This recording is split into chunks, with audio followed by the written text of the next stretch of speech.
In the vast tapestry of history, there are men who seem shaped not by their times, but by destiny itself.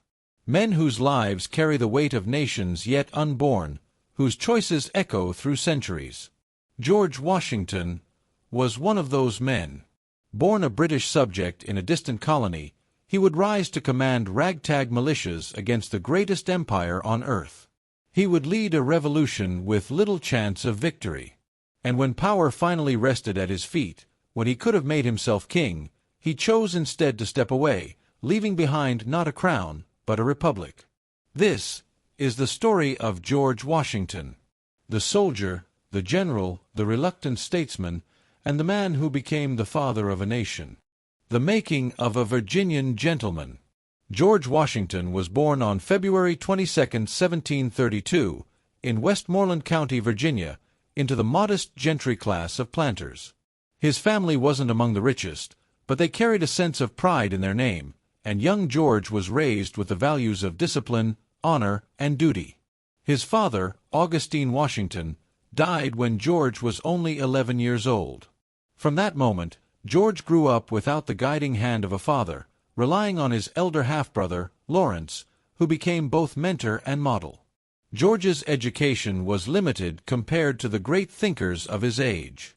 He was no philosopher like Jefferson, no orator like Patrick Henry. He learned practical mathematics, surveying, and a strict code of conduct, including the famous rules of civility, which emphasized humility, restraint, and self-control. Tall, strong, and with a natural bearing of command, George was destined to stand out. But it was his unshakable will, his silent determination, that would set him apart. The first taste of war. At the age of 16, Washington became a land surveyor. He traveled through the wild frontiers of Virginia, learning not only geography but also the rugged toughness required to survive in the wilderness. This experience hardened him and gave him an understanding of the land that would serve him in war. By 20, he was ambitious. He wanted recognition, honor, and the life of a gentleman soldier. His chance came with a brewing conflict between Britain and France for control of North America. In 1753, Washington, just 21 years old, was sent by the governor of Virginia on a dangerous mission into the Ohio Valley. His task, to deliver a warning to the French, who were building forts on land claimed by Britain. Through snow, rain, and hostile territory, Washington completed the mission, showing bravery and skill. His reward came the following year, when he was given command of a small expedition against the French. At Fort Necessity, Washington's first real battle ended in defeat. Surrounded, outnumbered, and inexperienced, he was forced to surrender, the only time in his career he would do so. Yet, even in failure, his reputation grew. He had shown courage, composure, and the will to lead. During the French and Indian War, Washington served under British generals, most notably at the disastrous campaign of General Braddock in 1755. When Braddock was ambushed and killed, Washington rallied the survivors and led them to safety. He emerged from the chaos as a hero, his name spreading across the colonies. But these early wars also left scars. Washington saw the arrogance of British officers, the disregard for colonial soldiers, and the blood price of empire. These lessons would linger, shaping his view of Britain in the years to come. The gentleman farmer. After the war, Washington retired to his estate, Mount Vernon, where he lived as a gentleman farmer. He married Martha Custis, a wealthy widow, whose fortune gave him the stability he sought. Together, they created a household of prominence, respected in Virginia society. Washington became a man of the land. He managed crops, experimented with new farming techniques, and built Mount Vernon into a symbol of order and prosperity. But beneath this calm surface, discontent brewed. Britain's taxation policies, the Stamp Act, the Tea Act, the constant interference in colonial affairs, angered many in Virginia. Washington, once proud to serve the British crown, began to resent the overreach of Parliament. The seeds of revolution were being sown. By the 1770s, the colonies were on a collision course with Britain. In 1774, Washington attended the First Continental Congress in Philadelphia, where delegates debated the future of the colonies. He arrived in his military uniform, a silent signal of where he stood. When fighting broke out at Lexington and Concord in 1775, the colonies needed a commander. They chose George Washington. Why him? He was not the most brilliant strategist. He had not studied war in Europe.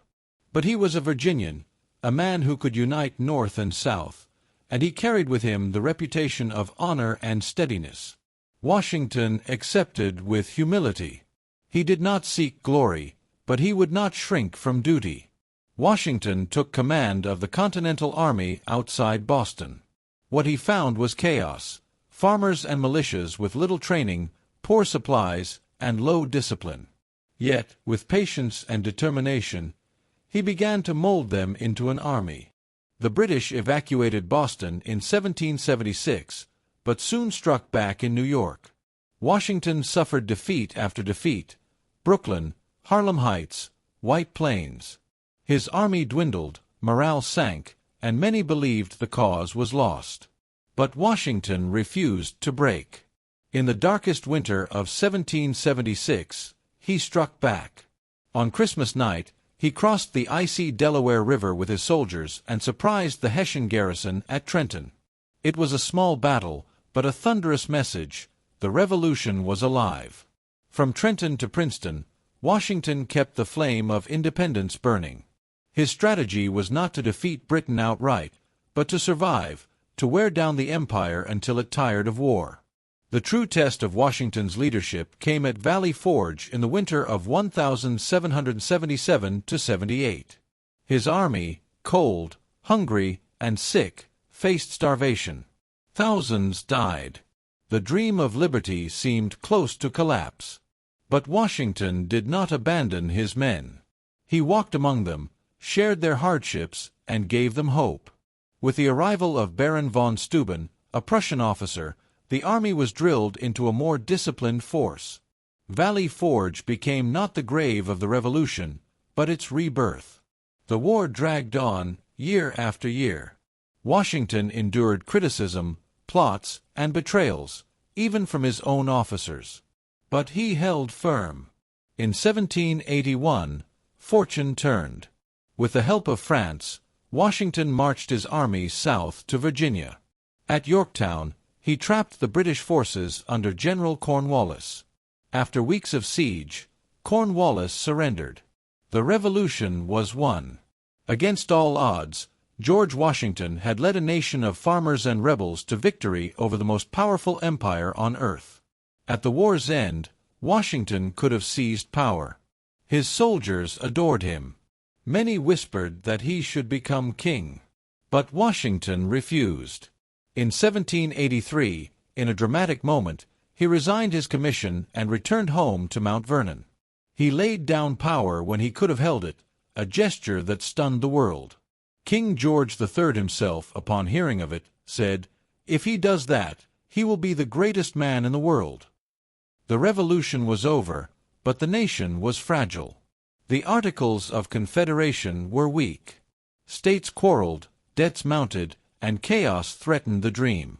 In 1787, Washington was called to preside over the Constitutional Convention. His mere presence gave legitimacy. From this convention emerged the Constitution, a stronger union, with Washington as its symbol. In 1789, he was unanimously elected the first President of the United States.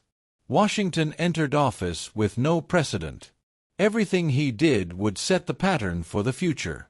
He established the cabinet system, upheld the separation of powers, and refused titles of grandeur. To the people, he was simply Mr. President. He guided the young nation through its first crises, establishing a national bank, keeping peace with Britain and France, and suppressing internal rebellions.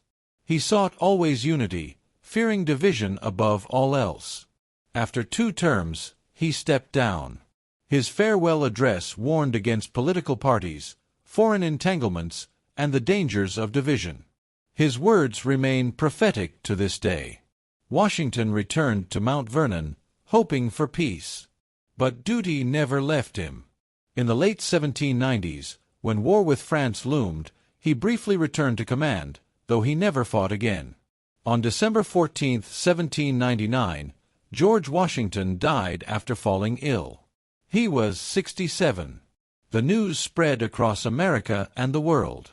Bells tolled, cities mourned, and people wept as though a father had been lost.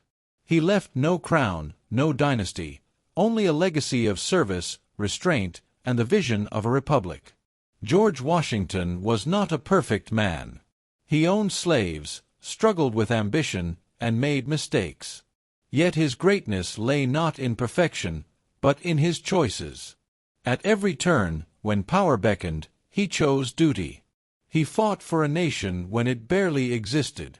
He built institutions when chaos threatened, and he stepped aside when others would have clung to power. He was, in every sense, the father of his country. And though centuries have passed, the image of Washington, crossing the Delaware, standing tall at Valley Forge, refusing a crown, remains a symbol of what leadership can be. A reminder that true greatness is not in conquering others, but in mastering oneself.